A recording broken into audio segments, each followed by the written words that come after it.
It's showtime!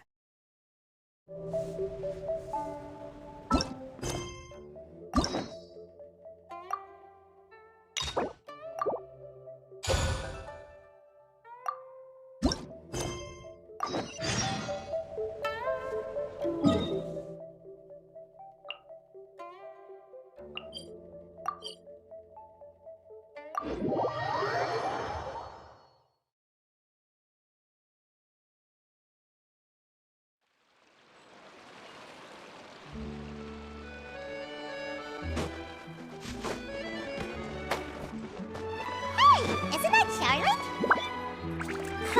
We're always running into her. What's she doing this time? Ooh, looks like street interviews. Paimon has a funny feeling that we might be in for an interesting time if we go check it out. Shall we?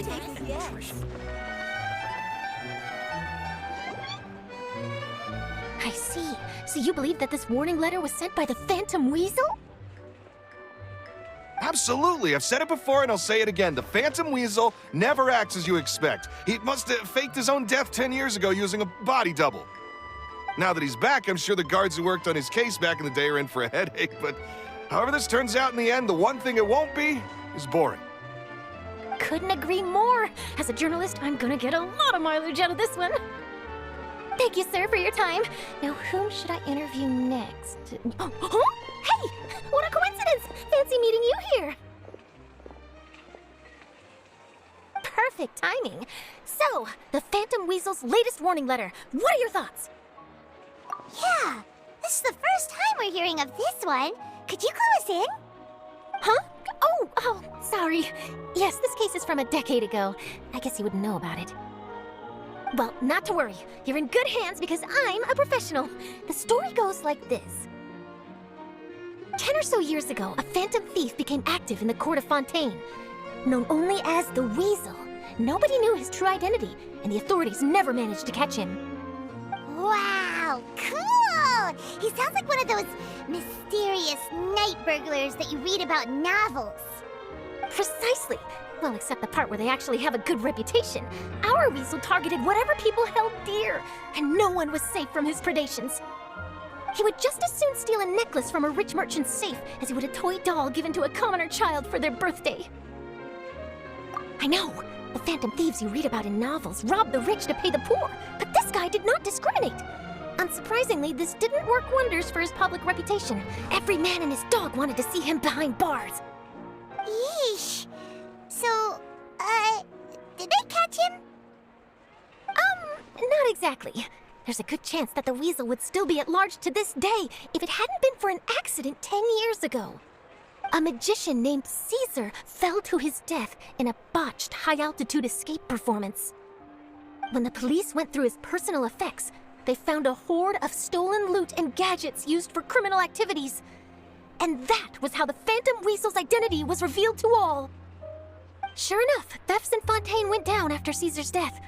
But today, 10 years on, the notorious thief has once again issued one of his warning letters and pasted it on the gate of the Opera Epiclese for all to see. I had to squeeze through the crowd this morning to get a photo as soon as I heard. Here, it's this one. So, this is the warning letter, huh? Let's see what he wrote. 3 days from now, when evening falls, I shall take from you that which you hold most dear at the Opera House, just as you did to me 10 years ago. This is, without a doubt, a clear declaration of criminal intent. After years of laying low, the Phantom Weasel is back with a vengeance. What once seemed like an open and shut case has been blown wide open again. But why has he re-emerged now? And what does he want? I sense an epic scoop, and I'm going for it. Uh-oh. If this thief will steal anything that other people value, does that mean even we might be targeted? Aww. But Paimon doesn't want to get kidnapped. Well, he'd have to go through you first. You would stop him, right? Okay, the people have spoken. It's clear that the public are very concerned about the Phantom Weasel's reappearance. Let's see, I've got a photo of the letter, my interview notes. Yep, that should be enough to form the skeleton of my article. It does feel like something is missing, though. Something exclusive. who should I interview next? I need someone with a more concrete connection to the weasel. Is that who I think it is? Lenny! Magic, magician, Caesar, the Phantom Weasel! That's it! Let's go interview Lenny! You see, the original Phantom Thief Caesar was a magician too! And what do Phantom Thieves and magicians have in common? They both have an air of mystery about them. Perhaps there's a connection there. Are you serious? What sort of a deduction is that? Oh, relax! My journalistic instinct tells me that an exclusive news story is beckoning. Let's go! No time for delay!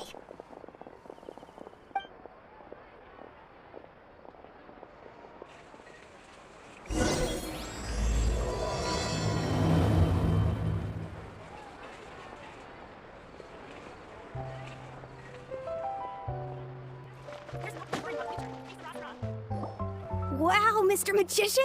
How did you know which card I picked? Oh, it's simple. Come closer and I'll let you in on my secret. Magicians have a special skill called telepathy, which means we can read other people's minds. Really? Then, what am I thinking now? Well, first you need to relax, because I can see that you're clenching your fist in your mind, as if to say, no, I mustn't let him guess it. Aww. And now you're getting a little flustered. You're trying to find a way to empty your mind, to think of nothing at all. But the more you try to hide a secret, the easier it'll come out. You snuck out from home today, didn't you? You told your family a little lie so you could come out and play. Now, that's not a good habit. You can tell? Oh boy, you really can read my mind. Of course. And that's the end of my performance. You should really be heading home. Remember to apologize to your family, all right? They must be worried about you. All right, got it. Bye, Mr. Magician.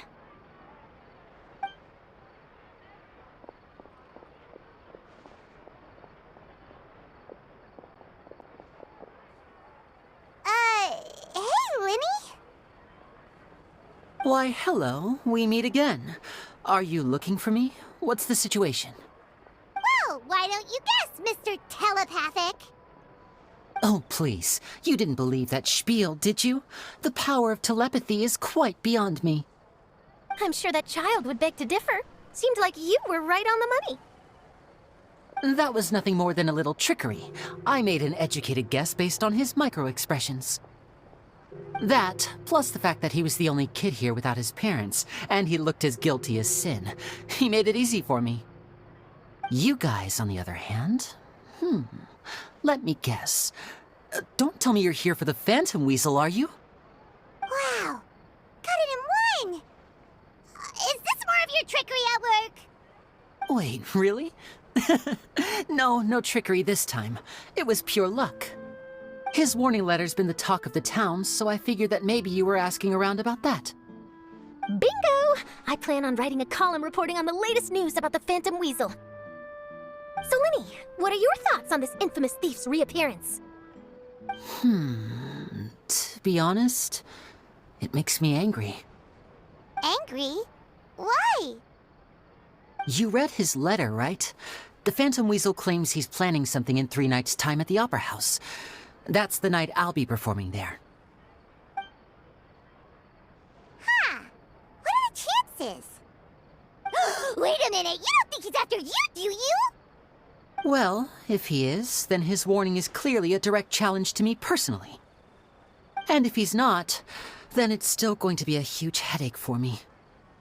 The mere mention of the Weasel's name is enough to scare people off, so once the contents of that letter get out, barely anyone will be showing up to watch my show. But I've been preparing for this for a long time. I'm not about to let him ruin my big day. This leaves me with only one choice.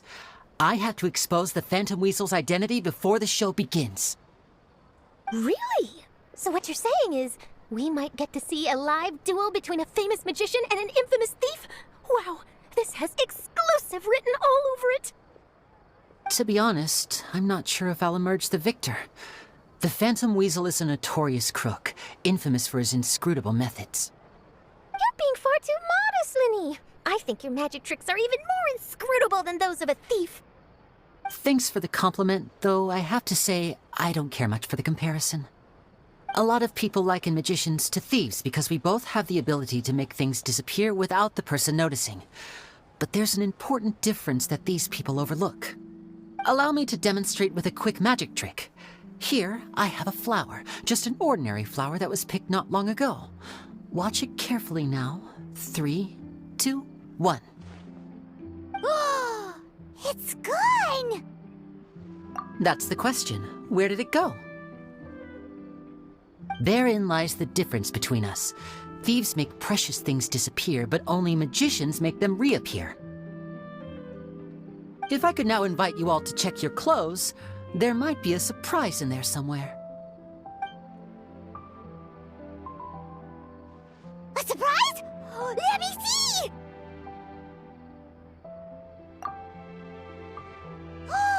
It's right there! But how? You haven't moved this whole time! What an outstanding trick! Sorry, Linny, it seems that my previous praise was woefully inadequate. Clearly, magic is the superior art form to theft. Don't worry, I didn't take offense. I just wanted to take the opportunity to perhaps change some of the preconceived notions you might have about magicians. Since Caesar's death, a lot of people associate magicians with criminality. It can be quite frustrating.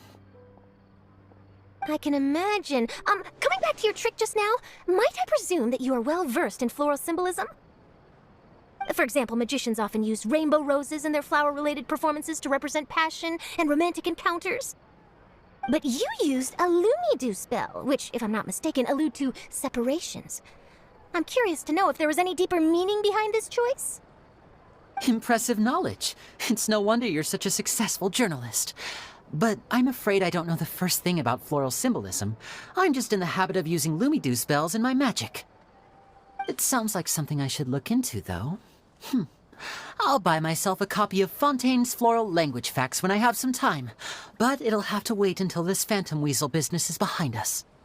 Well noted. In that case, this brings us to the end of our interview. I, for one, am looking forward to the final showdown between you and the thief. Please feel free to get in touch to update me on any further developments. Otherwise, I will of course see you at your show in 3 days' time, but let's hope the Phantom Weasel is caught by then. If there's nothing else, I'll be off. You've given me lots to work with here, and I've got no time to lose if I want to write that exclusive piece. I'll see you all later.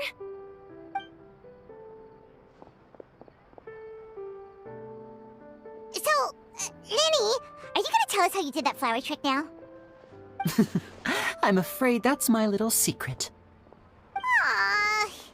Well, magicians are entitled to their secrets.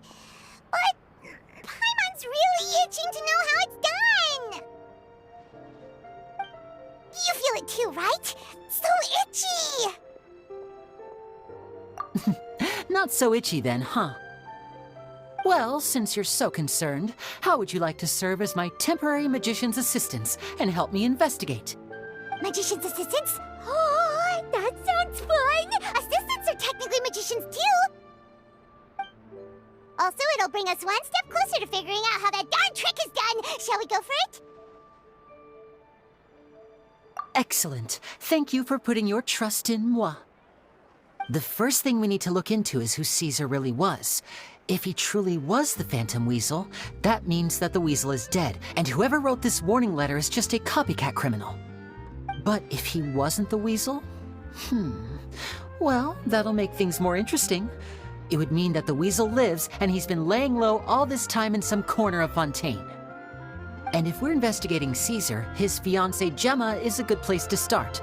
Word is that she visits the cemetery often, so I asked Lynette to wait for her there. We should make a move. Let's go and rendezvous with Lynette.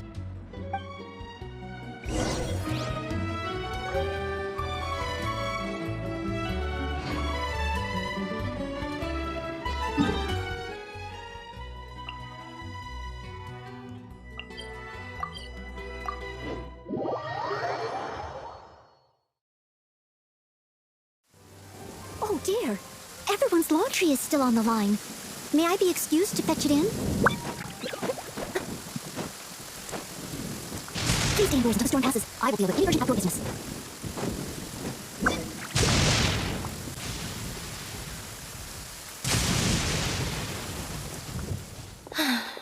You took your time.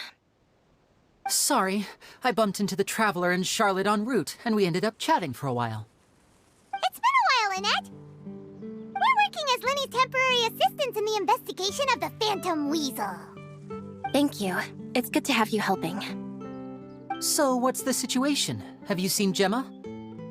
Nope. I've been here a while, and she still hasn't shown up. How bizarre. Maybe it was bad intel. Well, we won't get anywhere by standing around waiting. Traveler, Paimon, let's go ask around.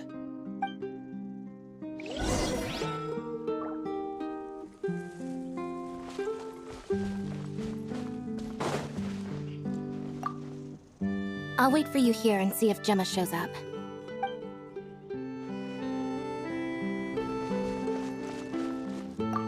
A lot of people here today, huh?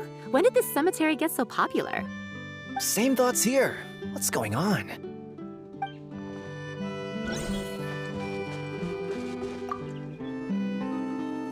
Excuse me, good sir. Do you by any chance know a Gemma?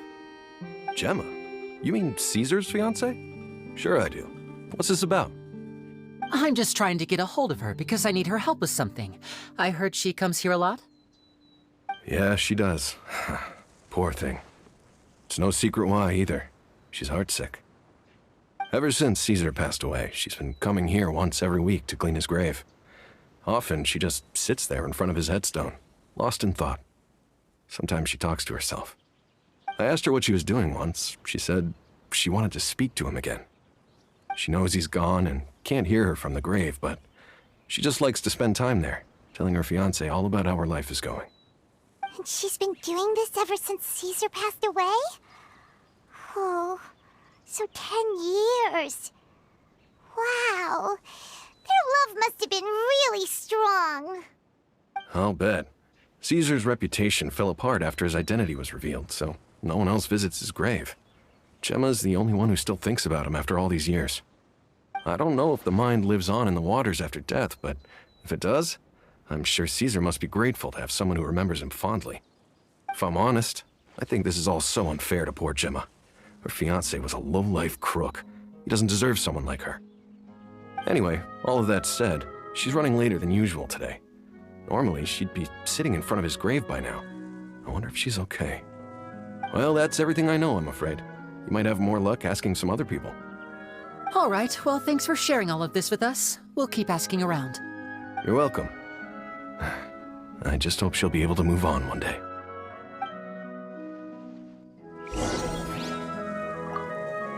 A lot of people find cemeteries bleak and oppressive, but not me.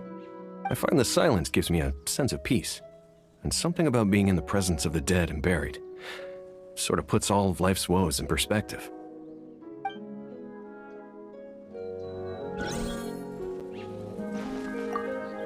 I'll wait for you here and see if Gemma shows up.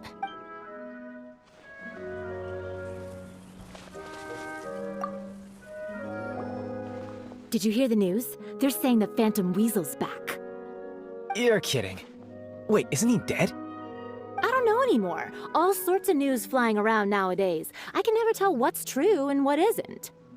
But what if, just hypothetically, I mean, what if this weasel's the real deal and Caesar was framed? Called it. Seriously, 10 years ago, on the day it all went down, I said to myself, you know what? This guy's been set up. The Caesar I knew was a good guy. He gave balloons to children on the street, for Pete's sake. What, are we supposed to believe that he was a balloon thief or something? Give me a break. Oh, please. Weren't you the one cursing his name to high heaven when the police announced the news? You were all, oh, that gosh darn lousy son of a, oh, you think you know a guy, or words to that effect. Wait, did I say that? I don't seem to recall. Hello there. Sorry for disturbing you, but I couldn't help but notice you were discussing the Phantom Weasel. We're actually quite interested in this topic as well, but we're struggling to get to the bottom of it. Do you think you could spare a moment to tell us a little bit about Caesar? You've come to the right people. Yep, I was there. Back when Caesar used to perform magic tricks on the street. He was a great magician. The best trick I ever saw him do was pop a transparent balloon, only for a whole bunch of doves to fly out from the inside. I was right up close and didn't blink or look away once, but for the life of me, I still don't have the faintest clue how he pulled it off. Really incredible stuff. I saw him perform too. He always used to bring some gifts along for the kids who came to watch his show, and he'd hand them out after he was done. Sometimes, he even got the kids to write their wishes down, and then he'd make the items on the wish list appear in his next show. Huh. He doesn't sound like such a bad guy. But after he died, there were also rumors that he used the wish list to find out what was precious to people, with the intent to steal it later. As I'm sure you know, the Phantom Weasel would steal just about anything from anyone. Whatever the case, now that the Weasel is back, Caesar's become a hot topic once more. I bet Gemma must be pleased. If Caesar's name gets cleared, maybe it'll finally give her some solace after all this time. Oh, speak of the devil, that's her over there. If you've got any more questions about Caesar, she's definitely the one to ask. So that's Gemma. Is it just Paimon, or does it look like something's wrong? Wait, it looks like she's injured. Come on, let's see if she's okay.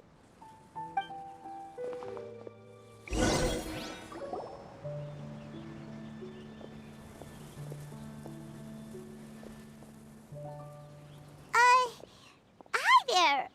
You're Gemma, right? Who's asking? Don't be afraid, we mean no harm. It looks like you're injured. How bad is it? Thanks for your concern, but you didn't answer my question.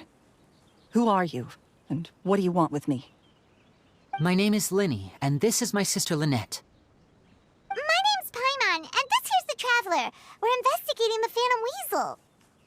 The Weasel posted a warning letter this morning. If he still lives, that means that Caesar was falsely accused. You knew Caesar better than anyone else. So if you're willing, we'd love to hear what you think about all this. I promise you can trust us. We won't hurt you. In fact, we'll do all we can to keep you safe. I never believed that he was the Weasel. Huh. I suspected as much. Okay, so going back 10 years, do you remember anything strange in the weeks leading up to the accident? Did Caesar have a falling out with anyone, for instance? No, not that I know of. Got it. All right, sorry for disturbing you. If you don't have any more questions, please leave. I want to be alone with him.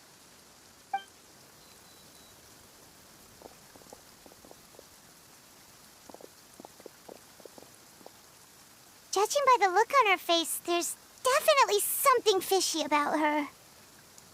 She's lying. She definitely knows something. That's fair. We're just a bunch of strangers who showed up and started questioning her about things that happened a whole decade ago. It makes sense that she'd be wary around us. In any case, I doubt we'll get any further here, so let's call it a day. Meet me outside Hotel de Boer tomorrow, and then we'll start the next step of our plan.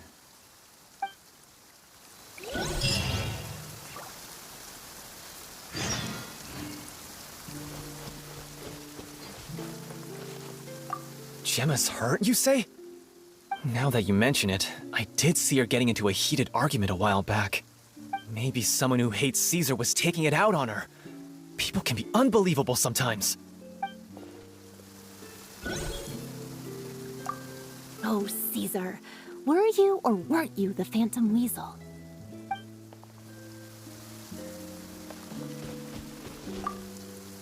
A lot of people find cemeteries bleak and oppressive, but not me. I find the silence gives me a sense of peace, and something about being in the presence of the dead and buried sort of puts all of life's woes in perspective.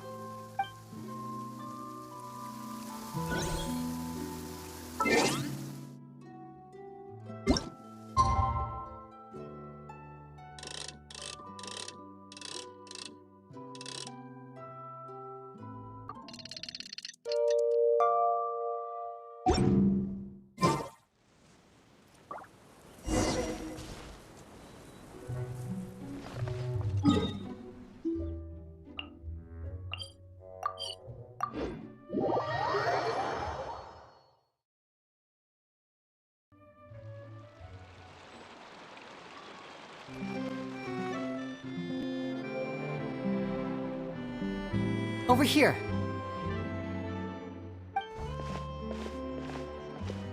Lynette's not joining us today? I've had her follow Gemma and see if we can make any inroads with her. They should be at a cafe right now. Still, I don't think that Gemma's likely to open up to us. So, we need a contingency plan. Today, we'll be looking into a guy named Lorenzo, Caesar's former pupil and assistant. When Caesar passed away, all the stolen goods discovered in his home were confiscated and returned to their rightful owners. But Lorenzo was the only one privy to all his magic secrets, and he inherited his craft. Before long, Lorenzo was the next big magician in town, his fame surpassing even that of his master, and it made him very wealthy. He's since left the magic scene, though, and these days, he's a wealthy businessman with his fingers in a lot of different pies. I had to pull a lot of strings, but I managed to get him to agree to a couple of drinks with me. Be warned, though, I hear he's got a hair-triggered temper. We'd best be careful.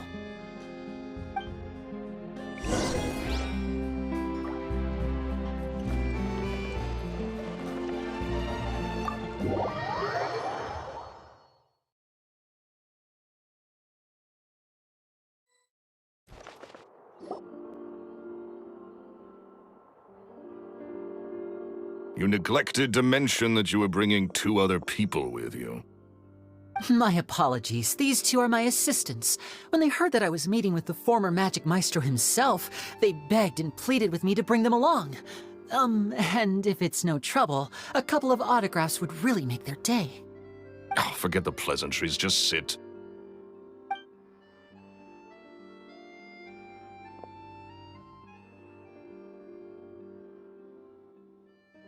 Get a load of this guy. Forget the pleasantries, he says, but he looks pretty happy about Linny stroking his ego. I only agreed to meet since we're both magicians. Do me a favor and cut to the chase. I have more important things to do than drinking. Much obliged, sir. As it happens, the matter I want to address is also related to magic. Yesterday morning, a warning letter from the Phantom Weasel appeared on the entrance to the Opera House. He claims to be planning something for the same evening that I'm scheduled to do a magic show there. As such, I believe that I may well be his target. I have to get to the bottom of this to ensure that my show can go ahead as planned. Naturally, any investigation into the Weasel starts with a few questions about Caesar, who... What is there to investigate? Caesar was the Weasel, and he's been dead for 10 years. So what if some sick creep thought it'd be funny to write a warning letter? It changes nothing. Are you trying to tell me you actually bought it? Please, sir, no need to get so worked up. I do concede that a copycat is but one possibility. Possibility? It's a fact, Linny. Look, my patience is limited, so listen carefully while I'm still willing to put up with you. The Weasel is dead. Period. Everyone knows that, so do yourself a favor and quit this investigation. It'll lead you nowhere. Look, if this affects your magic show in any way, I will personally compensate you for any losses. Oh, sir, I'm honored, really. But this isn't about finances for me. My pride as a magician is what's at stake here, Lorenzo. Copycat or not, this person has thrown me the gauntlet, and I must meet their challenge head-on. Your pride? Don't mince words with me, boy. Just tell me, what exactly are you seeking to do?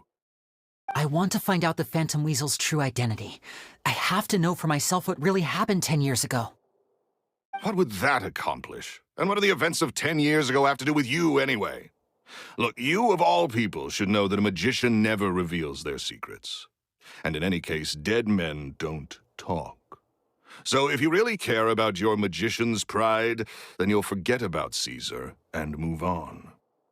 Uh-oh. This is getting awkward.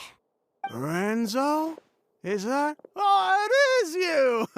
I know that big, booming voice anywhere. What's up, my man? Want to grab a drink with me? Another day, I'm busy. Oh, come on. You can't be all business all the time. You know what they say? Live fast, die young. You gotta learn how to kick back and relax once in a while. If I wanted your life advice, I'd ask for it. Now get out of my face and go be drunk somewhere else. Sorry, my good sir. I don't believe I've had the pleasure. Oh, hey! Edmondo. He and I are business pals. We worked together a bunch of times. This is your first time meeting him? Oh, he's always like this. Foul-mouthed and hard-nosed. Never heard a kind word out of this guy the whole time I've known him. And he wonders why he can't get a girlfriend, despite being, what, pushing 40, 30, something? Anyway, point is, a lot older than when he first got rejected by the girl he was into. And he's still into, from what I hear. Shut up and get out of my face. Another word out of you and you can forget about doing business with me ever again. Do I make myself clear? Sorry, I may have had a little too much to drink. All right, I'm gonna leave. Don't work too hard.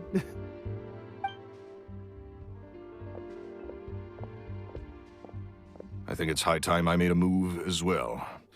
If you really want to investigate this, Linny, be my guest. But if nothing good comes of it, don't say I didn't warn you.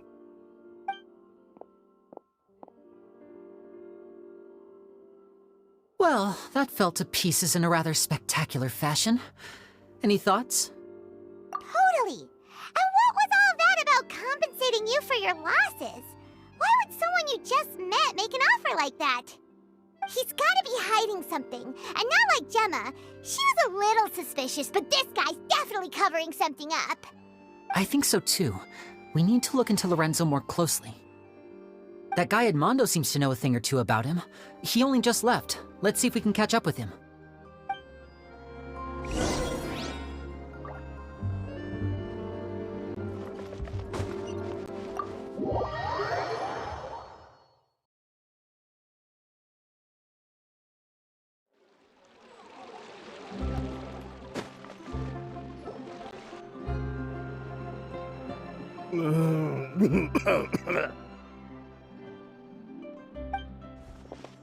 You okay there?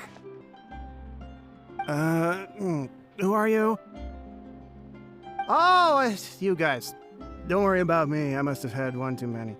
I just need to ride it out. I said way too much back there, didn't I? Yeah, I nearly talked myself into complete financial ruin. Note to self, no more drunken chats when Lorenzo's around. So he was serious about threatening to cut you off? Ugh, Paimon knew he was a bad egg. Hey, keep your voice down. Don't go prying into Lorenzo's personal affairs. Bad things happen to people who ask too many questions or make an enemy out of him. What kind of bad things? Don't even ask. I'm sorry. I'm gonna have to cut this conversation short. I'm not crossing that line again. And take it from me, trouble with Lorenzo is one thing you don't need in your life. You saw him flare up back there. I don't know what you said to him, but clearly it touched a nerve. That's not a good sign. You're too young for this. Don't get in over your head. I'm leaving.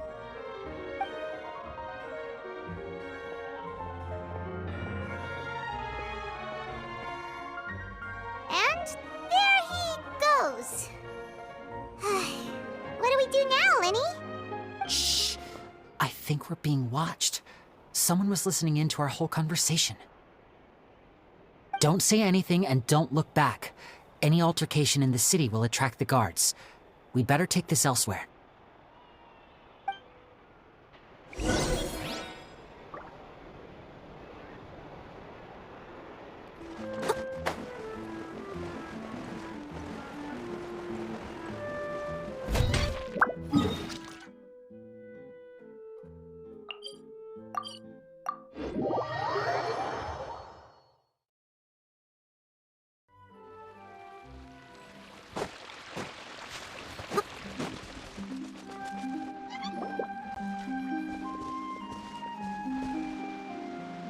You followed us a long way.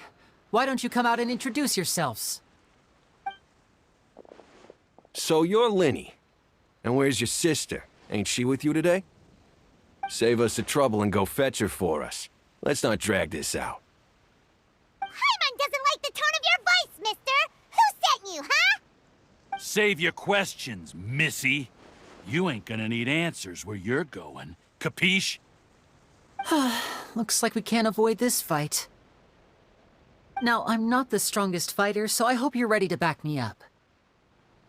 Don't worry, we got this!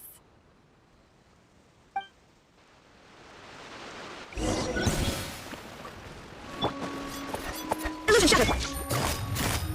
Busted! Curses. They're tougher than we thought. Vision wielders are always trouble. Intimidation ain't gonna work like it did on the lady.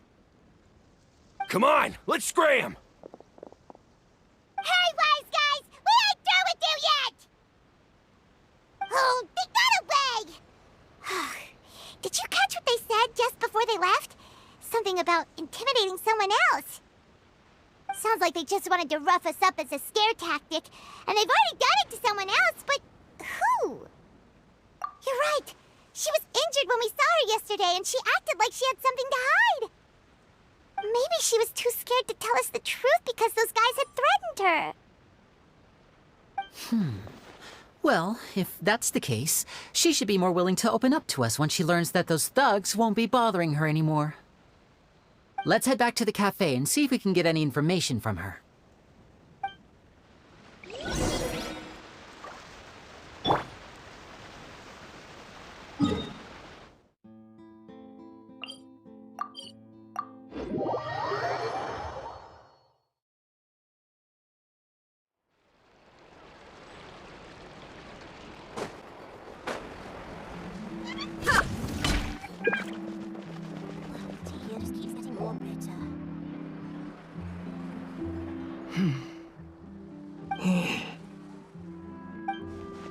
Gemma? You again. What is it this time? We just ran into the men who've been threatening you, and we gave them a taste of their own medicine. So, you can relax now. We're here to protect you. What? Why? I didn't tell you anything. Why would they come after you? Sounds like they're no strangers to you. That's putting it mildly. I know them all too well, and I hate them with every fiber of my being. It's been 10 long years, and still every time I try to look into Caesar's death, they show up and warn me not to do anything stupid. How do I know I can trust you? Do you really think you can get to the bottom of it all? And why are you doing this? I'm afraid I can't reveal all the details just yet, but I can promise you this. I will expose the Phantom Weasel's true identity. Because you see, this is a personal matter of the utmost importance. I give you my word. Trust me. Okay. How can I help you? I've heard that Caesar used to have a magic workshop where he kept a lot of his personal effects. If possible, I'd like to take a look at them. Do you know where it is? The Fleuve Sonde. But the place was sealed up by the police after his death, and no one's been there since. I also know that the Fleuve Sonde is dangerous territory. Lots of hostile groups lurking around. If you're serious about going there, please be careful. Understood. Lynette, you stay here and take care of Gemma. Don't let her come to harm. Got it. But if I'm staying here, I'm ordering dessert. I mean, bon appetit, but stay sharp, too. They're likely to come for you while I'm away. Okay. All right. Power saving mode off. I'll start taking this more seriously now.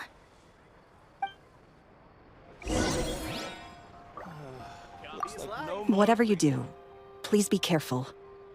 If anything happens to you because you're investigating Caesar, I'll never be able to forgive myself. With me here, nothing will happen.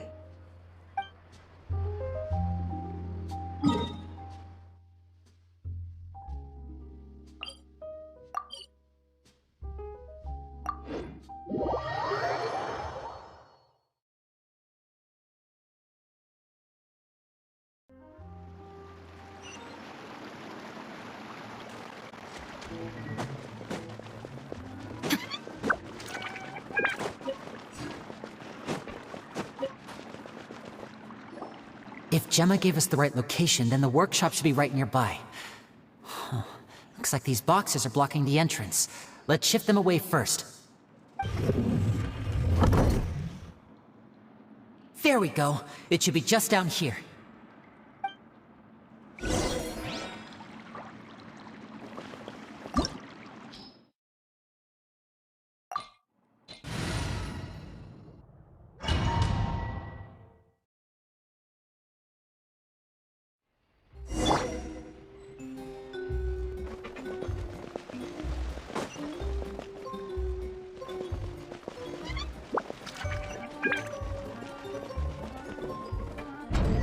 So this was Caesar's workshop.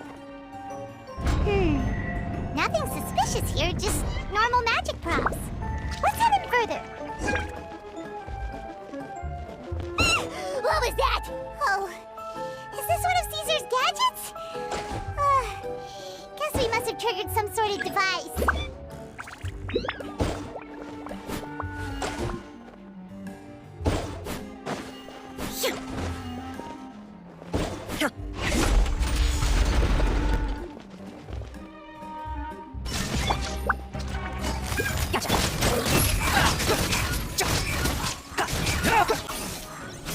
Whoa.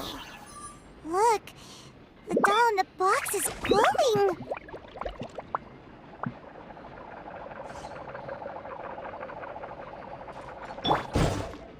There's something written on the card on this doll. Let's take a closer look.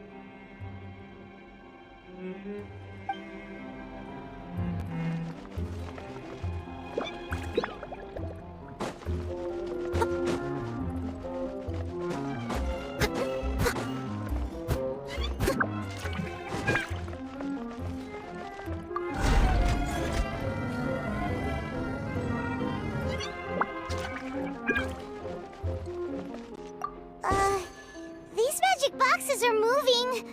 What do we do? One of them looks different from the rest. Let's investigate.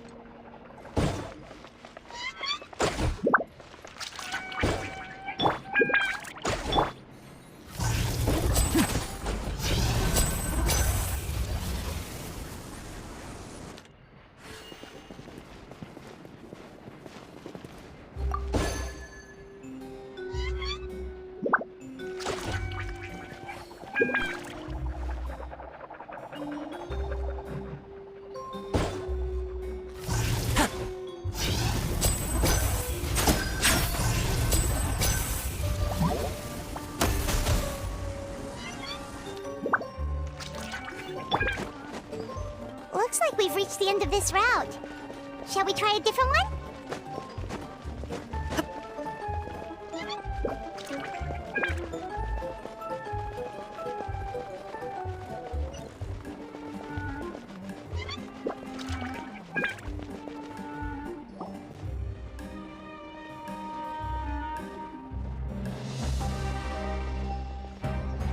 That's weird. Have we reached the end already? There's nothing here. Maybe this was a wasted trip. This place seems a little too ordinary for a magician's workshop. There's a distinct lack of mystery. We've triggered quite a few devices on the way here. I'm starting to wonder whether Caesar built this whole place as one big, elaborate magic contraption. If so, then there must be more to this place than meets the eye. Maybe a hidden room somewhere. Aha! If I just move this book, then hopefully... and... presto! A secret passageway! How did you know? I'm a magician too, and apparently great minds really do think alike. Looks pretty big inside. Let's head in and take a look around.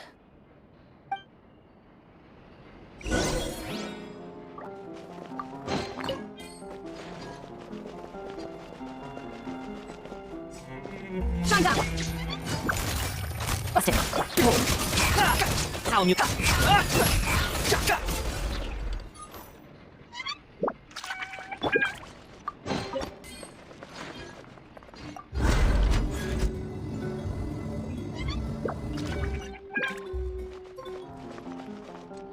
！There's no escape. Quiet. Stay listening. We'll catch up. Shine down. Bust it. We'll catch up.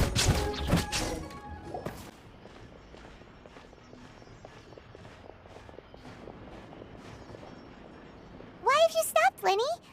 Is there some device in that box? Huh. It just looks familiar somehow. Let me check this out for a second while you guys go on ahead. If anyone makes a major discovery, let's rendezvous here. All right, see you in a bit. The placement of this device inside. If I remember correctly...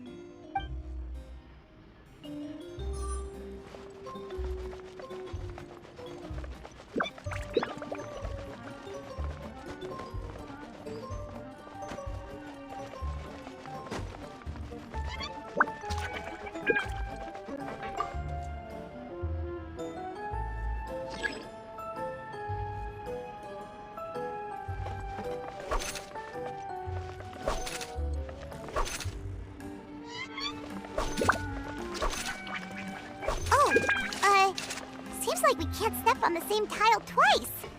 Guess we've got to finish it in one run, huh?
He wrote a lot about the principles of magic.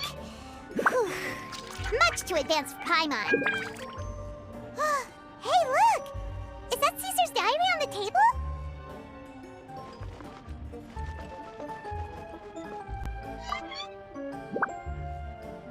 This book's thick as a brick! Let's take a peek inside it, shall we? At one of my shows a few days ago, a child asked me how I pulled candy out of my hat. As a joke, I told the kid that the hat has a built-in wish-granting machine. Next thing I know, today a whole bunch of kids were pestering me to pull all sorts of things out of the hat. So I told them another white lie. The machine needs time to power up, but in the meantime, you can write your wishes down. Well, they took me up on that offer, enthusiastically. As I write this, I've only just got back from running around all over town, buying the things they wanted. Boy, are my legs sore. I wound up saving very little this month, but that's not a major issue. I now have a bigger problem. How am I going to hide all these things inside my hat? 2 children came to talk to me after today's show. I don't know why they were out on their own. They looked much too young to be unsupervised. I do hope they got home safely. Anyway, they said that they wanted me to teach them how to do magic. It's not uncommon for children to ask this, of course, but I've never seen any of them as serious about it as these 2. I told them that learning magic is very hard work, but that didn't faze them at all. It's like they already knew. They seemed so committed. I couldn't turn them down. It seems like something's bothering Lorenzo lately, but he won't open up to me about it. Surely he's not upset that I agreed to teach those two children. I'll have to talk him around. I have a good feeling about those kids. They're naturally talented, and it seems like they're not new to the world of magic. They have all sorts of fantastic ideas. All I'm really doing is helping them develop a more professional standard training plan. They wanted to call me Master, but I told them they absolutely mustn't. Any magician worth their salt could have taught them what I have. They're the geniuses here. Compared to them, I don't deserve to be called any sort of Master. With time, I have no doubt that they could become far greater magicians than I. My only concern is why they're so mature for their age. I fear they've had to grow up too fast. I don't dare to imagine what they must have been through. Gemma thinks so too. She doesn't like being around them. Says that their eyes are too piercing. They don't bother me, but then again, I've never been the sharpest tool in the shed. It's nearly time for me to go on tour. I asked the two kids if they'd like to come with me, but they shook their heads. I once overheard them talking about their father and their mission. Sounds like their parents have other plans for them. I guess we'll be parting ways soon. It's only been 10 days since I first met them, but I think that I've gotten a feel for their personalities now. They're very tough, but also very cautious, and they trust no one but each other. This, I fear, is not a good habit to have. They hide things from me too. For example, when I asked them where they live and why they wanted to learn magic, they lied. That's the thing about children. Whenever they're trying to cover something up, it always shows somehow. I can sense that their lives have been hard, possibly even dangerous too. They're not like other children. It's a shame that I can't do more to help them. After thinking things over, I decided to tell them a bit about how I see the world.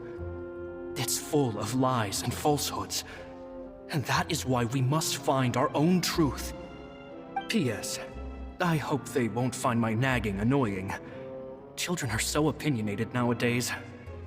Will it do them more harm than good for someone they've only known 10 days to lecture them like that? P.P.S. Maybe I'm overthinking this. Children aren't interested in grand philosophies. It probably just went in one ear and out the other. I bet they've already forgotten every word I said. Oh, Caesar, Caesar. Just mind your own business next time. Two magic geniuses with a father and a mission, huh? Sounds a lot like he was writing about Linny and Lynette, don't you think? So did they meet Caesar when they were kids? Let's go ask Linny!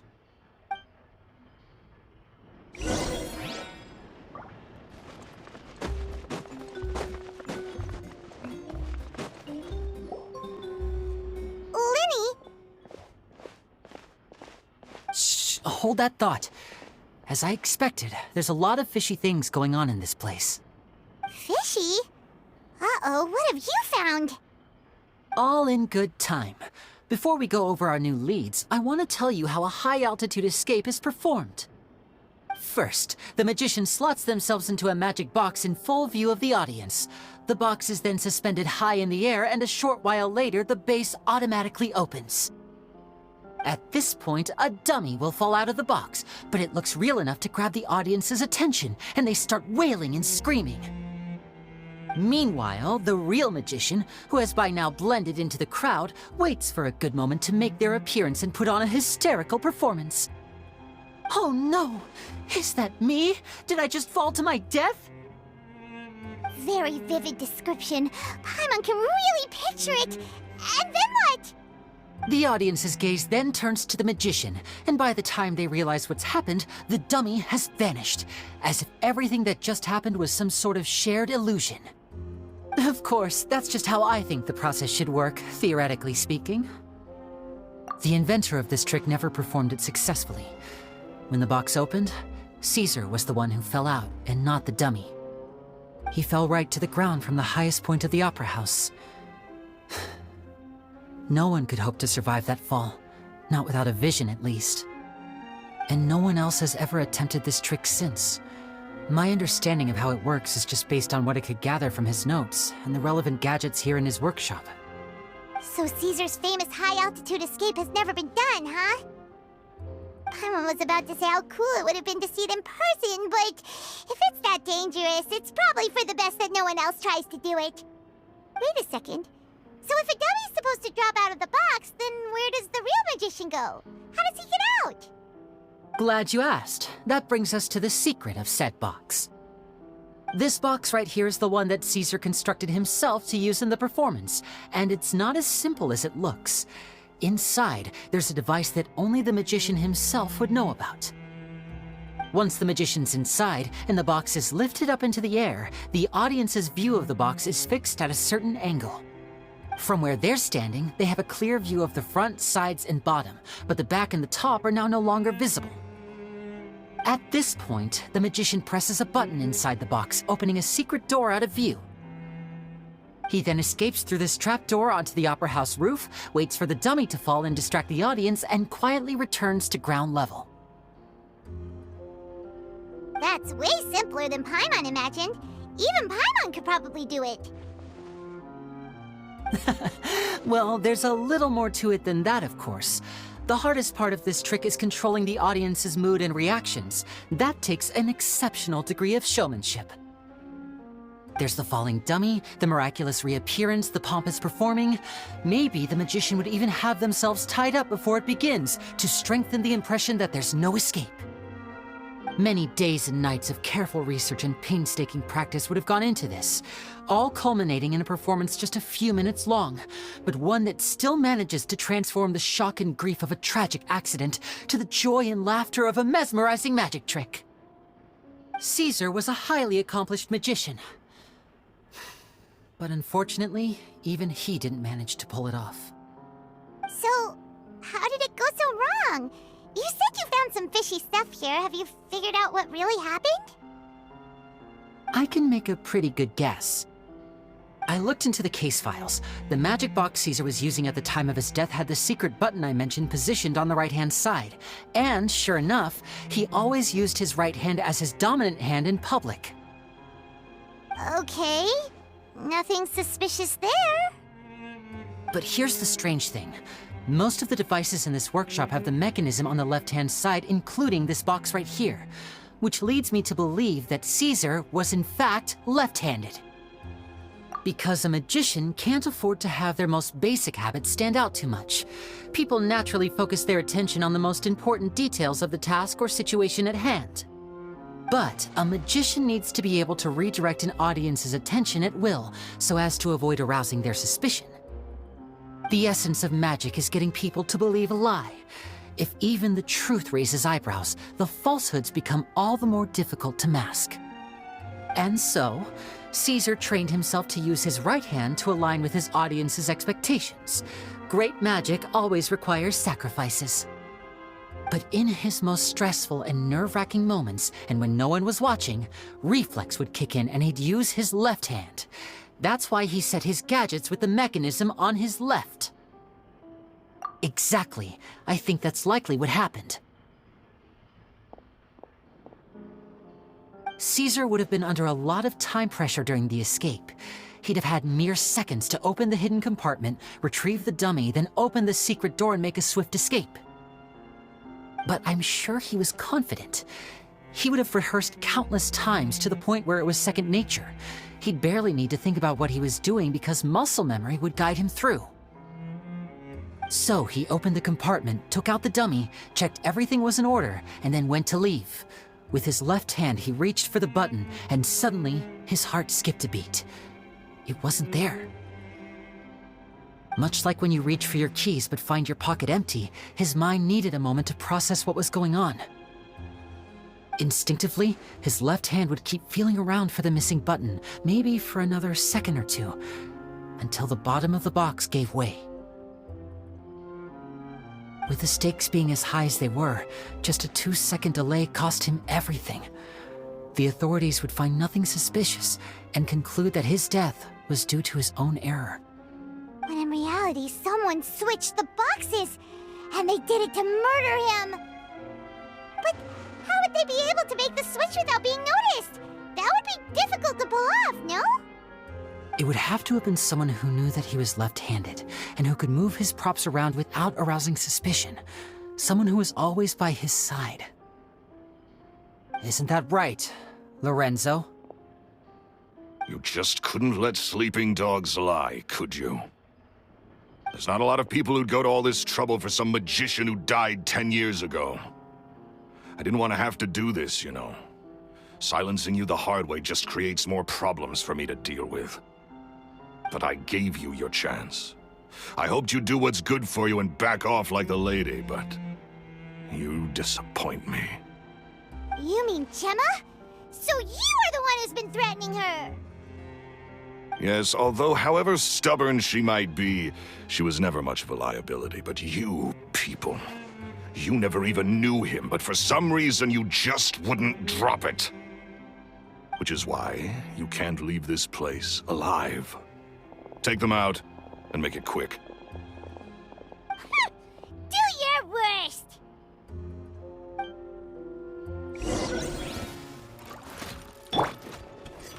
Illusion shadow!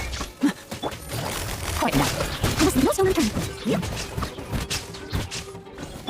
Gotcha. Game's up. Time's over. Time to clean up.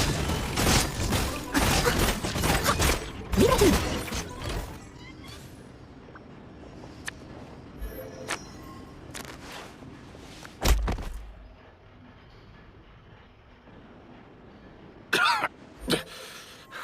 You kids are tougher than you look. Had enough yet, Lorenzo? Your cronies can't help you now. I think it's high time you started talking, and what I'd really like to know is, why did you murder Caesar? If I had a Mora for every time you said that man's name. Of course you idolized Caesar, everyone else did. But I was the real genius magician. Me! He was just an amateur who did cheap tricks for gullible children. I was the one who made magic into the fine art it is today. The aristocrats doffed their hats to me! So it was jealousy. Jealousy. Hatred, more like. I hated Caesar. All he cared about was his magic. He lived and breathed it.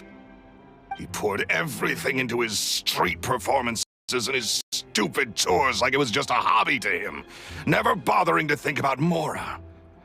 What sort of fool devotes their life to the art of deception and never has a Mora to show for it? But the people loved him, didn't they? Oh, how they looked up to him. No one gave me a second look. All I ever heard was, "Oh, your master's amazing, isn't he?" Amazing. Yeah, so amazing that he was completely broke. Every other apprentice was living it up at their master's expense, but no, not me. I put in all the work, mastered all the skills, and it brought me nothing more than the life I already had. He forbade me from using magic to trick people out of their Mora.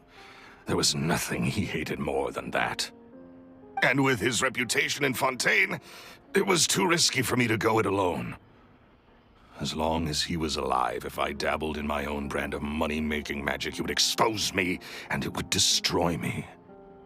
I had to kill him. There was no other way. He had to go. And this was your only motive? It was reason enough. What other motive would I need? Well, I was under the impression that there might have been other factors at play. For instance, maybe you were in love with Gemma, but she was engaged to Caesar. In love with Gemma? Don't be ridiculous. Guess I was wrong about that then. Next question. Are you the Phantom Weasel? I am. Caesar was so strict with me. He insisted that his way was the right way, that the sole purpose of magic was to bring joy to the world. I never bought into any of that. I was more interested in the practical value of magic. Sure enough, it helped me fill my pockets with all kinds of valuable treasures. Oh, yeah! Charlotte told us that the weasel would steal whatever people valued, no matter how much it was worth. That's just how it looked from the outside. What would any thief want with second-rate loot? I've only ever targeted high-value items. I stole cheap things as a way of practicing my craft. It was other people's overactive imaginations that conjured up the preposterous image they then dubbed the Phantom Weasel. So that's the story, huh? Well, I hope you're ready to tell it all over again during your trial. What choice do I have? You're a pack of wolves, and you've got me between your jaws. You've seen what's here, and my last-ditch effort to stop it getting out has failed. What else can I do? So be it. I've enjoyed power and wealth for the last 10 years, the likes of which Caesar could never give me. I wouldn't choose for things to end this way, but I regret nothing. Very well. In that case, I'll contact the guards. Traveler, Paimon, keep an eye on Lorenzo for me. I'll meet you just outside the workshop when I'm back.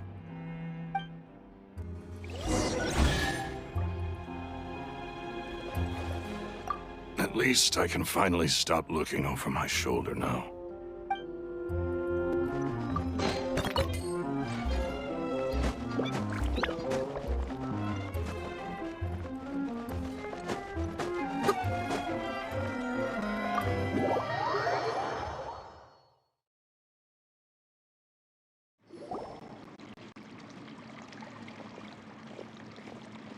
Lily has told me the whole story.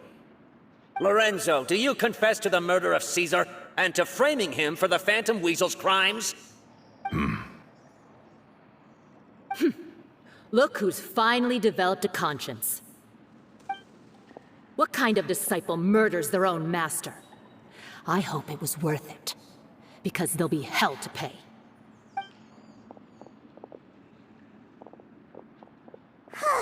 Looks like it's all over. What should we do next, Lenny? Should we start preparing for your show? Let me think.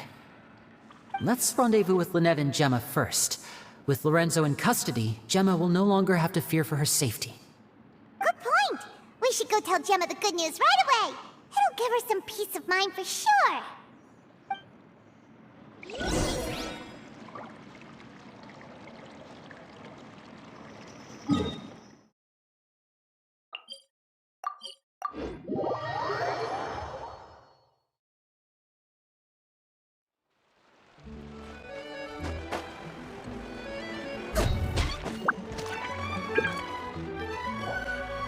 Ah, you're back. You were so quick. I've only just finished my third dessert. Your third? Lynette, come on, we've talked about this. Everything in moderation. You're not gonna have any room left for dinner now. It's fine. I'll shift to exercise mode and jog off the excess sugar. That's besides the point. Well, it's done now, but try to eat a more balanced diet in the future.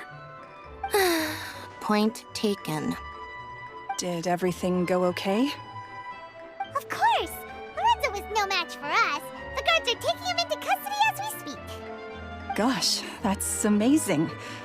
I'm sorry, I still didn't know if I could trust you, but now it seems I can. I had my suspicions about Lorenzo, but I... It's okay, we understand. He did threaten you. Paimon would find it hard to trust strangers in your position, too. But you don't need to be scared anymore. Everything's gonna be okay. Sorry. Sorry. My emotions are all over the place right now. I've been waiting for this day to come for so long. I always wanted to report Lorenzo. He took all of Caesar's property, which I found suspicious, but I had people watching me all the time, so I couldn't risk looking into it. I was so afraid. I was scared he'd do something terrible to me, and then no one would be left to visit Caesar's grave. So I never had the courage to speak out. Thank you all. Truly. Thank you so much.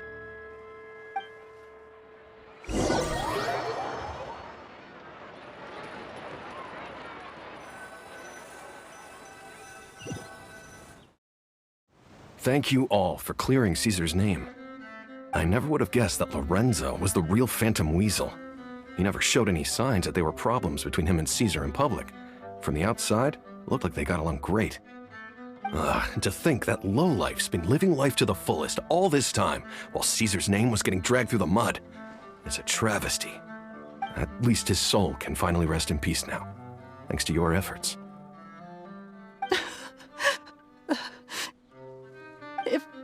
If only I'd realized before it was too late. Don't blame yourself, Gemma. This isn't your fault. Yeah, you still have the rest of your life to live. Caesar wouldn't want to see you spending it feeling guilty. Cheer up, Gemma. My brother's doing a magic show at the Opera House tomorrow evening. Would you like to come along? It might raise your spirits. This show will be a special one. We're holding it in Caesar's honor.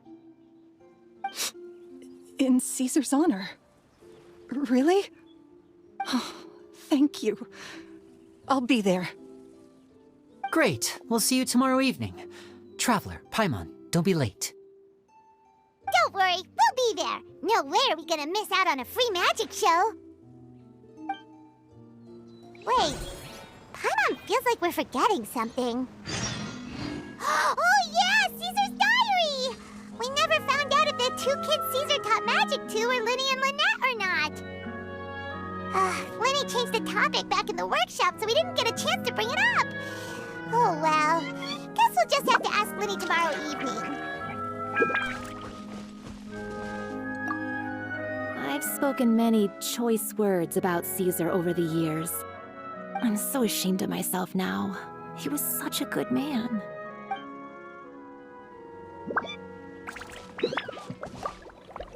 I can't believe Lorenzo was intimidating Gemma all this time. He comes around here sometimes. Not to clean Caesar's grave, though. He just stands off to the side and watches Gemma from a distance. She must have known, but she never asked him to leave. I wonder why that is.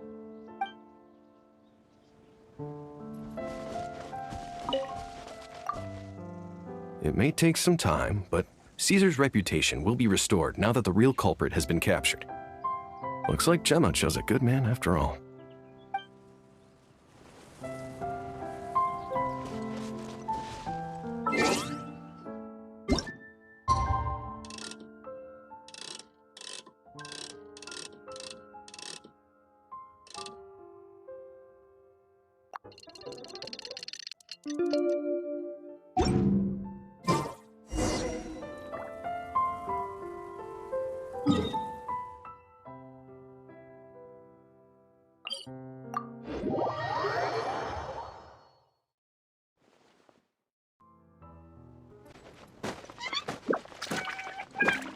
Someone needs assistance.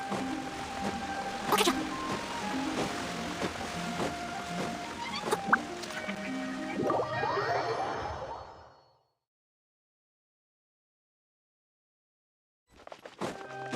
Someone needs assistance.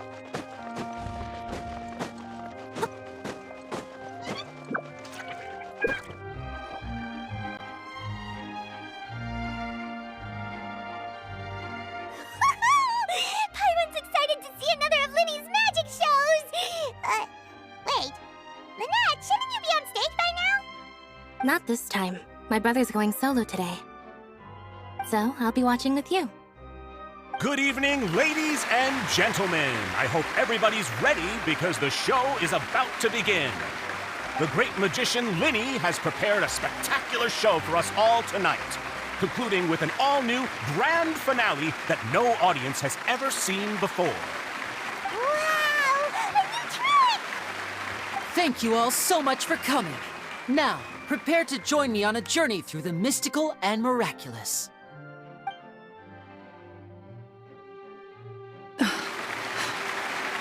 Exciting stuff, isn't it? Yes, it's just... It reminds me of him. No wonder. Caesar was a famous magician too.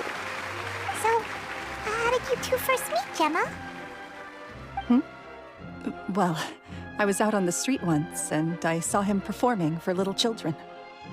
Children love magic, because they're willing to believe in things that can't be rationally explained. Caesar had this amazing way of bringing them into a dreamlike world. And somehow, I felt drawn to him too. So I went up and asked him to do a trick for me. Aw, that sounds so romantic. What trick did he do? It was with a flower.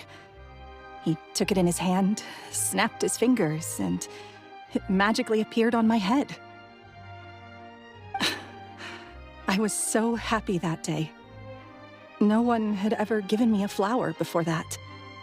Oh, that's so cute! Actually, now that you mention it, Lenny's done that one before. Is that right? Then I suppose he's a romantic at heart, just like Caesar. So let's treasure the time we have with him. After all, you never know when the people dearest to you might be gone. That's right. It's all over now. Paimon doesn't really know how to comfort you, but at the very least, no one's gonna be intimidating you from now on. You can breathe easy at last, right? Right. Yes, you can breathe easy now, Phantom Weasel. See? Even Lynette says... Wait, what?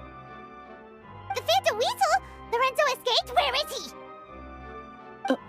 What do you mean, Phantom Weasel? As Linny once said, a performer's job is to commit fully to their role and put on a flawless performance for their audience. But once the bag of tricks is empty and the curtain falls, it's time to end the show.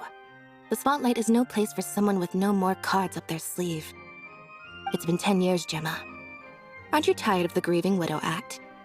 I think it's time to put an end to it. What are you talking about? Paimon doesn't like this riddle. Traveler, Paimon doesn't like where this is going. Come on, say something!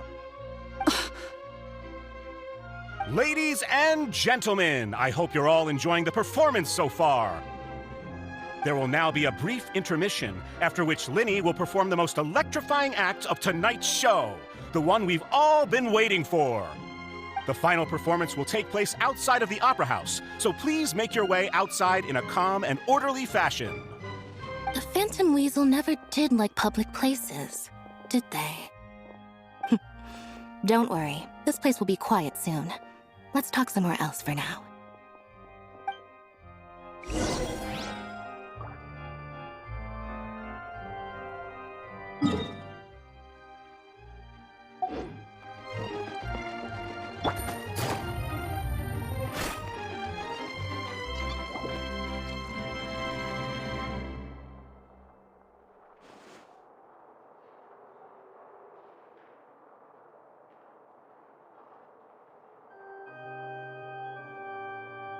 Dear me, this is awkward, isn't it? And unfortunately, I'm all out of gadgets, so I'm afraid I can't do any tricks to liven up the mood. This is a big mistake for a magician to make, but thankfully, I do have a backup plan. Now, who wants to hear a story? Lenny, don't we have more important things to address right now? Lynette accused Gemma of being the real Phantom Weasel a moment ago. Oh, what the heck's going on? All in good time. Magicians are good at guessing what people are thinking. I know the questions you want to ask. And as it happens, the story I'm about to tell might answer a few of them. Really? Well then, let's hear it! Paimon's dying of curiosity here! Let's go back to the very beginning. A decade ago, when the Phantom Weasel was terrorizing the court of Fontaine. She never missed a target, never left a trace, and no treasure was safe from her thieving hands. But as her infamy grew, so did the readiness of the police, and her opportunities to act became ever fewer. Every day, she ran the risk of being exposed for who she was. Of course, she could not simply take this lying down, and before long, she found her ticket to freedom. She would create a scapegoat, a false weasel to close the chapter on her behalf. After weighing her options, she set her sights on a renowned magician, Caesar. After all, magic and theft shared enough similarities for people to buy the story when the truth came out. So then what? Being the master deceiver she was, The weasel easily earned Caesar's trust. Now all that remained was to frame him for her countless crimes. But as she was considering how to make her move, she noticed Caesar's aggrieved pupil, and a new thought entered her mind. Maybe I don't need to get my hands dirty after all. At her encouragement, Lorenzo tampered with Caesar's magic box, causing him to fall to his death. Afterwards, Lorenzo seized his master's property, and the weasel set about tarnishing Caesar's reputation. Two co-conspirators committed the perfect crime.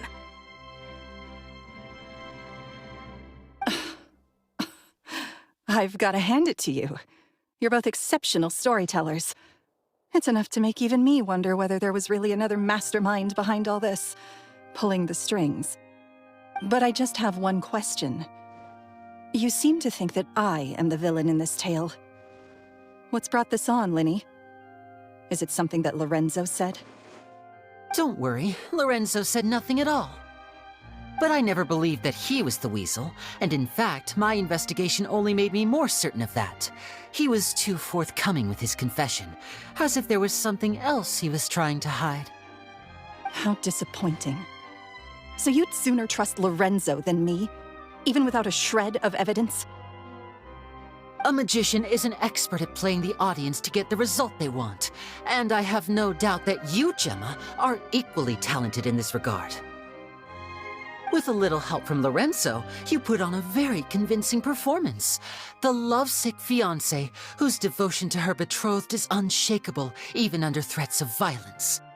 Caesar was maligned and hated by all for 10 years, but you? Everyone sympathized with your plight. Who would suspect for 1 second that the lovely young lady always seen weeping in front of Caesar's grave was actually the mastermind behind his demise? No, not that poor lady. Perish the thought. Wait, so you mean the whole intimidation thing was just a hoax? Gemma and Lorenzo were both in on it?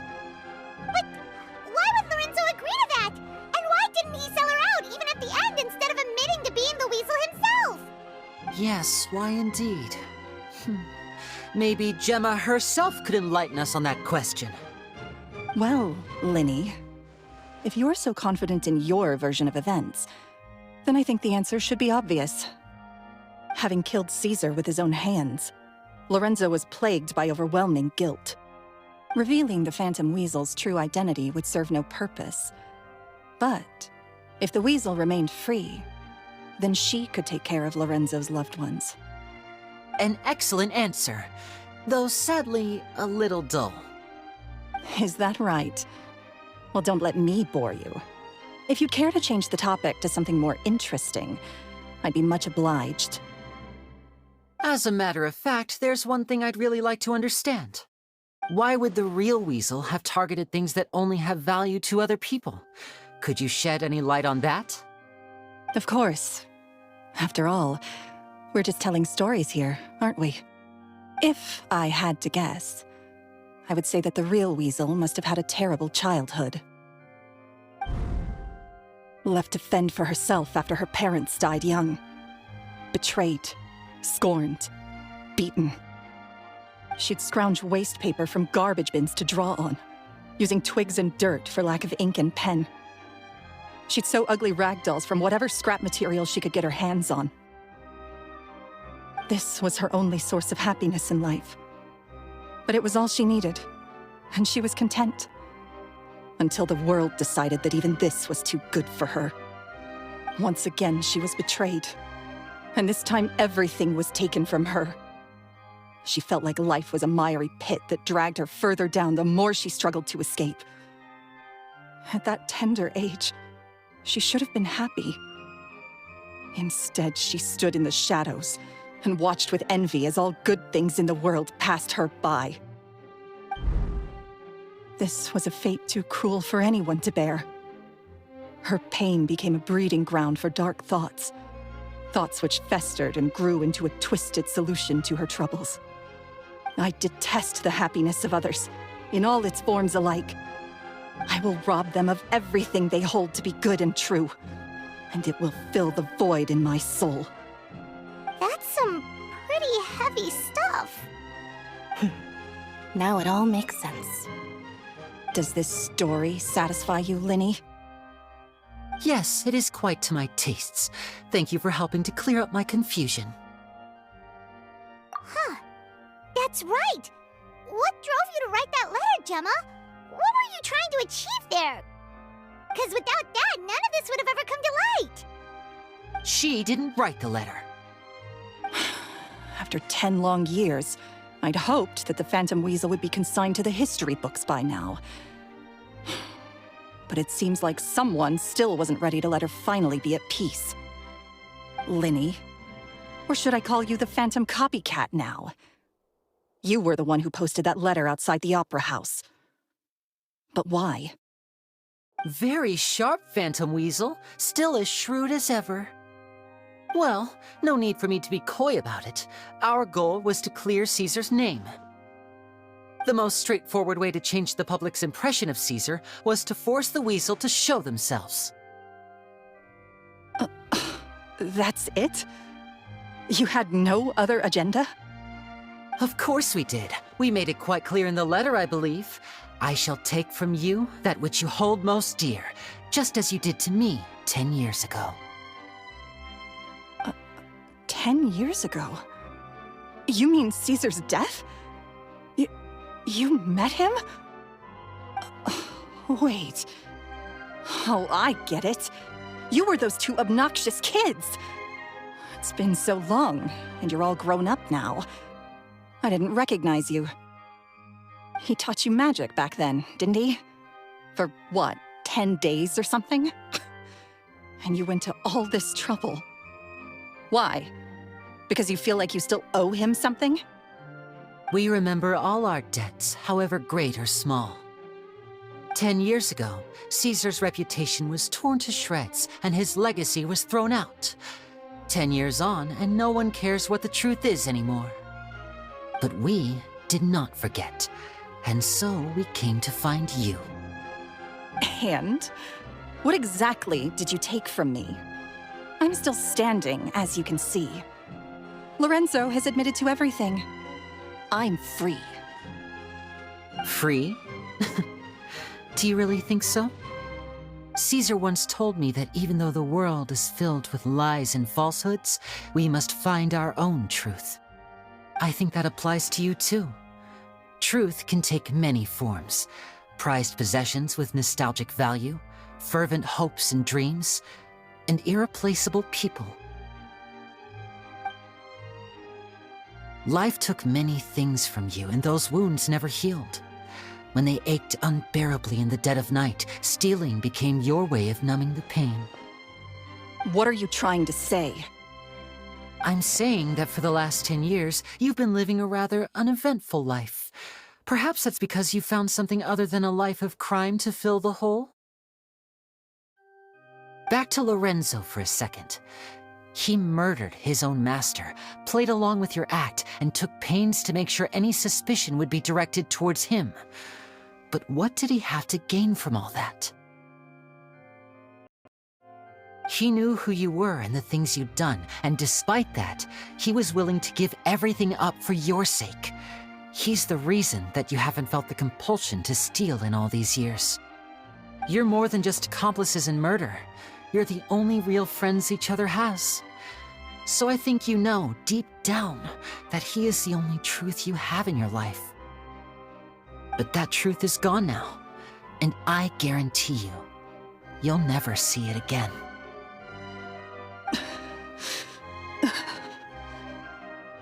Congratulations on your freedom, Gemma. Your freedom will cost you dearly. From now on, you'll be all alone in a world full of lies and falsehoods. I do hope you'll be able to bear it. You've still got a long life ahead of you, after all.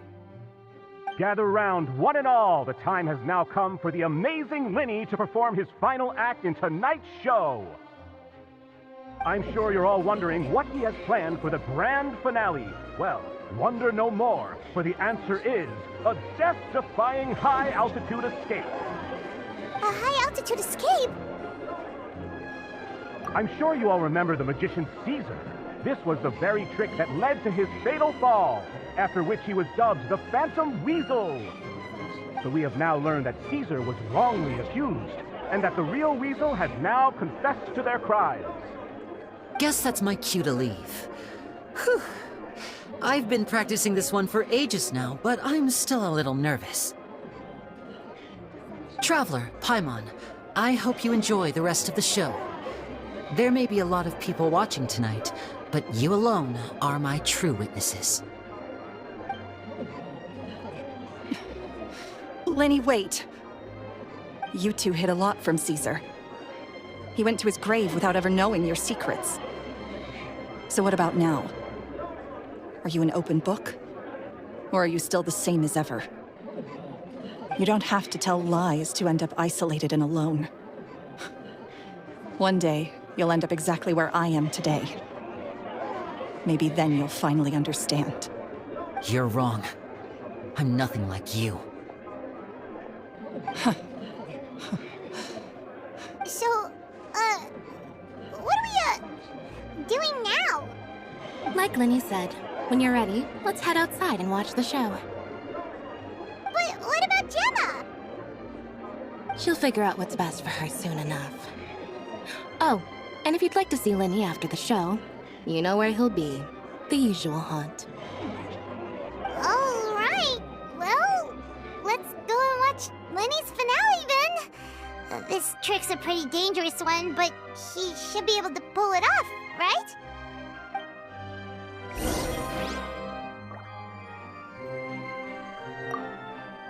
Magicians are not like thieves. Thieves only tear things apart. But good-hearted magicians, they put things back together.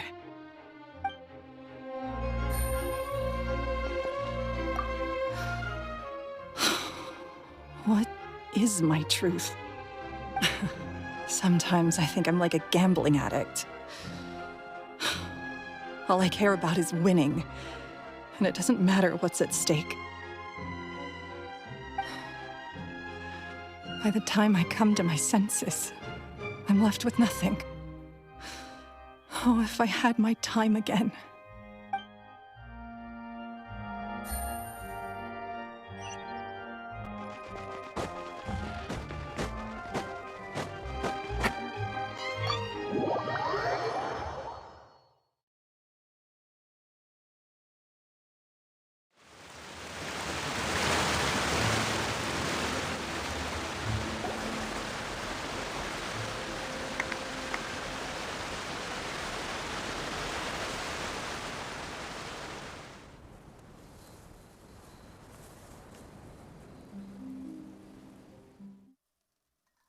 Magic should be mysterious, surprising, and defy logic.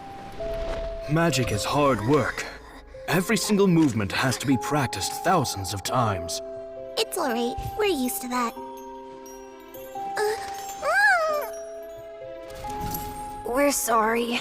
You've taught us so much, but we can't tell you the whole truth. It's okay. Do you still remember what I told you? This world is full of lies and falsehoods. I only hope that one day, you can find your own truth. What about you? Have you found your truth? Magic is my truth. I want to perform a magic trick so great that people will always think of me when they talk about it. For a magician, what greater honor could there be? Look! Behold! Lenny is sealed inside the box. Will he manage to escape? 10 years ago, Caesar attempted this very trick, and it was at this precise moment that... Lenny! Watch out!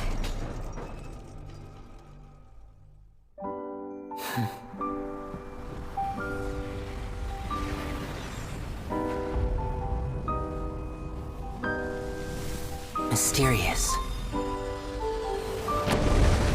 Surprising. And logic-defying. Isn't that right? This honor belongs to you, Caesar.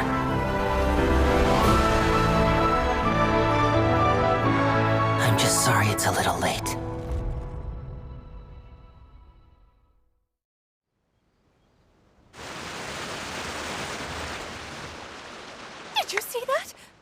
minute he was falling, and the next, he turned into flowers. How could he possibly have done that? How mysterious. I didn't blink once. He just vanished, right in front of my eyes. What a heart-stopping magic show! This was really worth the trip. Caesar's name has finally been cleared, and Fontaine's new star magician Linny has fulfilled a wish on his behalf. Oh, I couldn't ask for a better grand finale. It will make a great headline for the Steambird tomorrow, even if I do say so myself. Whew. Looks like everyone really loved Linny's grand finale. Paimon doesn't see Linny anywhere. Where'd he go? Oh, Lynette said he'd be waiting for us at the usual hunt. But, where is that? Oh, you mean the one where Caesar's buried? Yeah, that's probably it. This whole magic show kinda seemed like Linny's way of saying goodbye to Caesar. So it makes sense that that's where he'd be afterward. Alright, let's go look for him there.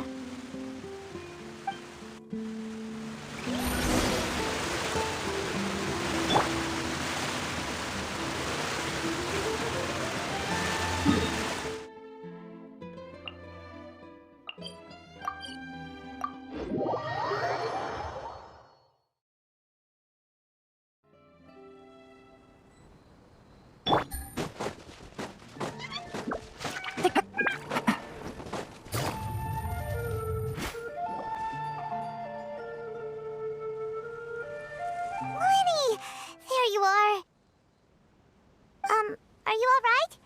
Paimon was scared to death when the chain broke. Paimon was sure something had gone horribly wrong. Magic is a performance art. A magician has to get creative to keep the audience on tenterhooks. That's our job.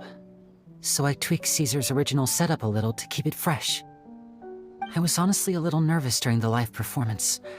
The thought of falling, suddenly feeling weightless, seeing the sky and the ground spinning and spinning. Sometimes, I can't help but wonder what Caesar thought in those final moments. Did he regret taking Gemma and Lorenzo on? Or did he believe that it was his own slip-up right until the end? You know, Paimon's been wanting to ask you about something ever since we were in Caesar's workshop. You learned magic from Caesar once, didn't you? When was that? After I joined the House of the Hearth. To be honest, Lynette and I had an agenda when we approached him.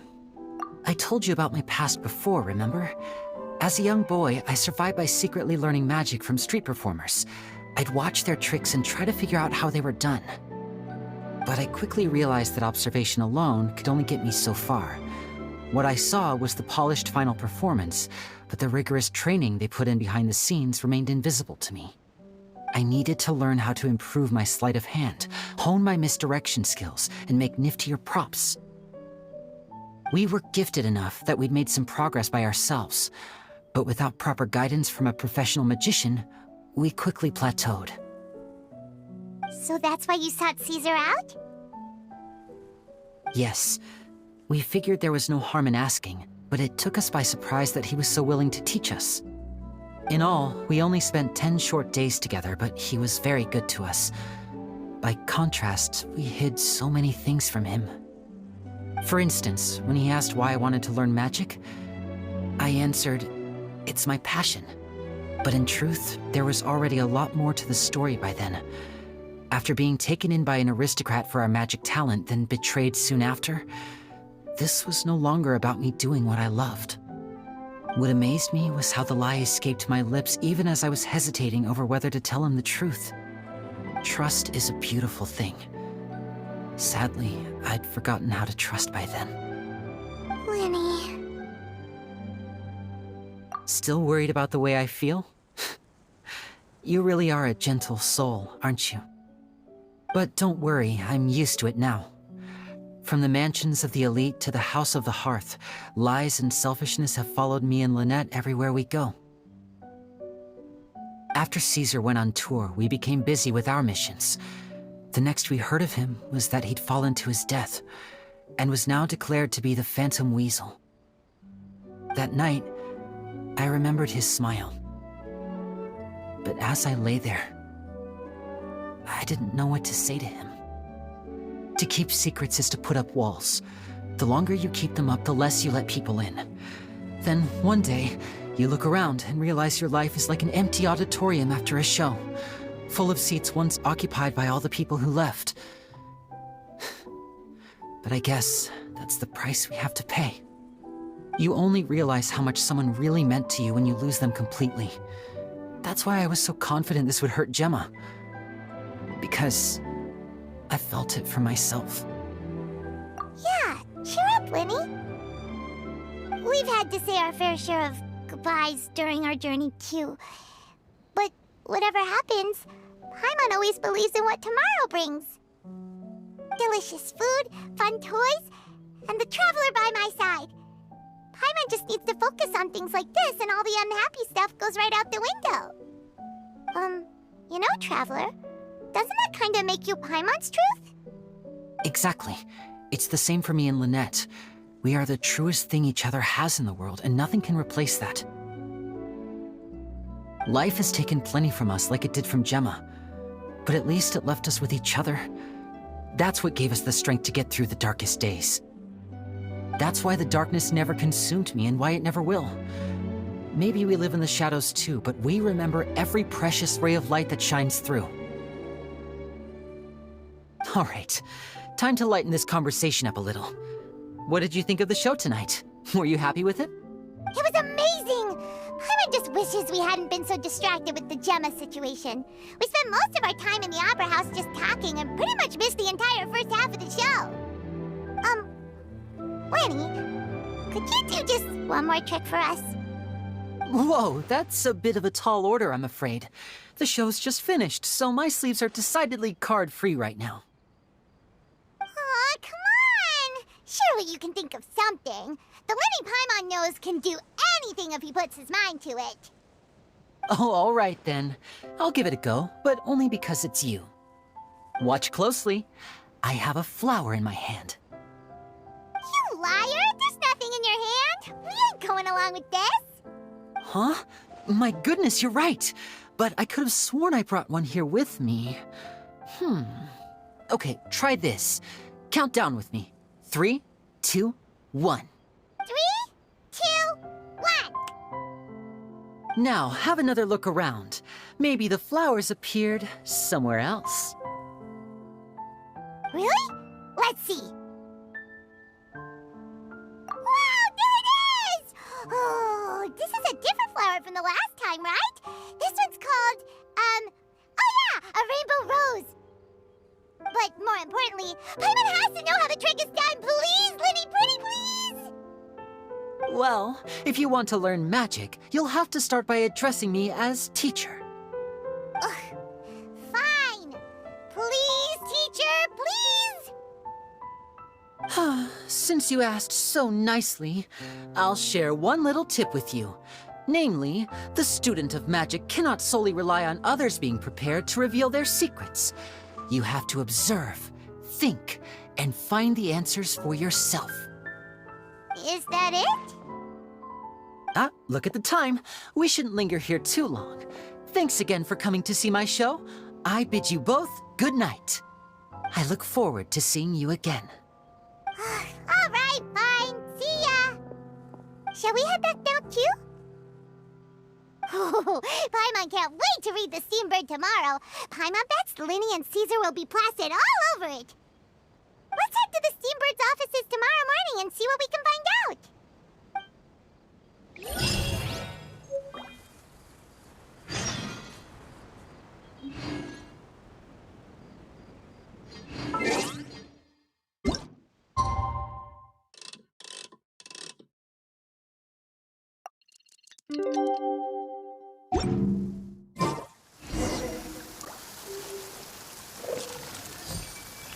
It's raining again? Oh, this isn't good. If the rain washes away the traces, it's gonna set us back a long way.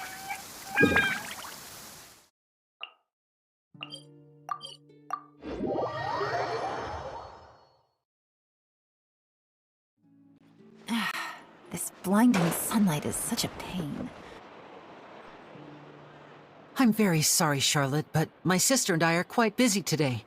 I'm afraid we'll have to decline this interview. Oh, please leave only take a moment of your time, if you would be so kind. Huh? What's happening here?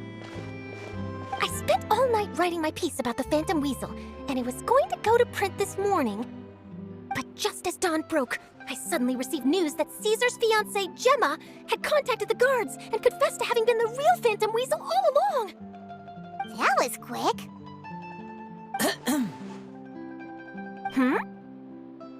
Too late, bro. That was quick, you say? It sounds like I've got some catching up to do. Please, fill me in. Whoops. Aha! My instincts did not lead me astray. You do have something to hide. Gemma turning herself in must have something to do with Linny's performance last night. Maybe watching my high-altitude escape trick reminded her of a better time with Caesar, and she could no longer ignore the voice of her conscience. Huh. Okay, then. Wait, no, there must be more to it. If that's all it took for her to have a change of heart, how did it take her 10 whole years? Well...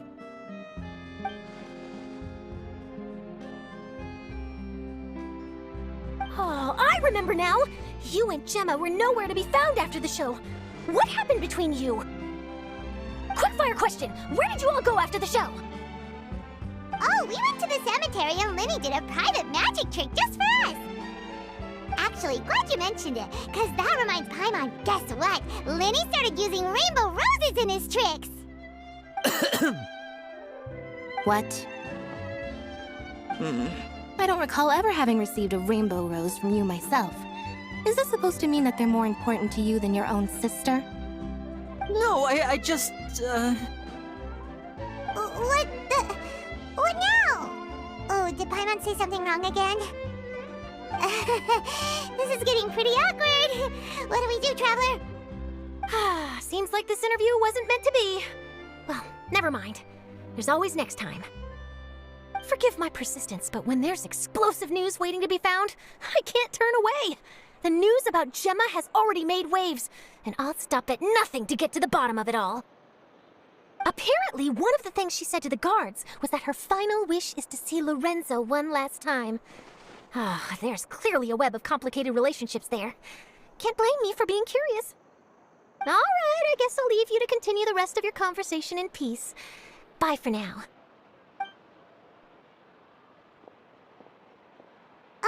Lynette? Paimon didn't mean to...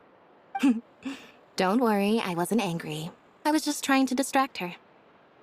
Oh, really? Oh, thank goodness. You scared Paimon there. Phew. You and me both, Paimon. You and me both. At least it did the job, right? Please, take good care of that rainbow rose. I'd be really upset if you lost it.